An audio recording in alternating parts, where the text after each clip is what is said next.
Thank you, Mr. Speaker. It's my distinct honor to welcome 8 students from the Owego FFA Program. They please stand.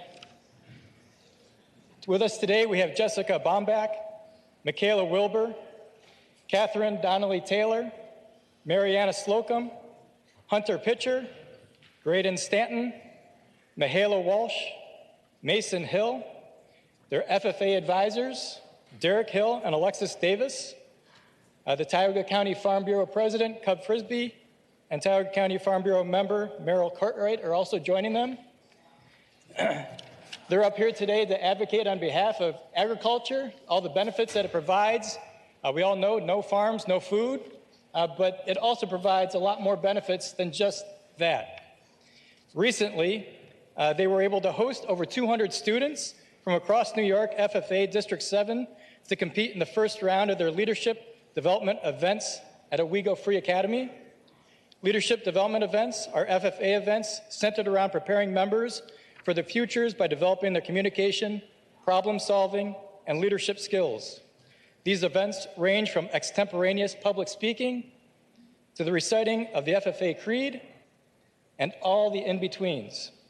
The contests are designed specifically to encourage advocacy and diversity in the agriculture industry. And I have a quote from one of their newest members who thought that they have gained a lot from this program.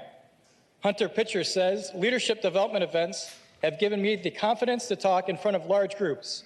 If not for competing in the creed speaking in the 7th grade, I definitely wouldn't be a district president right now." That is from Hunter Pitcher, one of their newer members of the FFA program at Owego. Their program has grown from 30 members to over 300 members.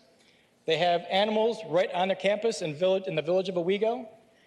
They've been working and possibly will be advancing to having therapy horses with their program. And that's very timely considering that the Agriculture Committee just recently passed therapy agriculture. And so there are many benefits to FFA and the programs that they offer. If you could please welcome them to the chamber. And if anybody has any questions or would like to talk to our students, they will be at Taste of New York today down the Convention Center. Thank you, Mr. Speaker. Certainly, on behalf of Mr. Friend, the Speaker, and all the members, we welcome you here, ladies and gentlemen, to the New York State Assembly. Extend to you the privileges of the floor.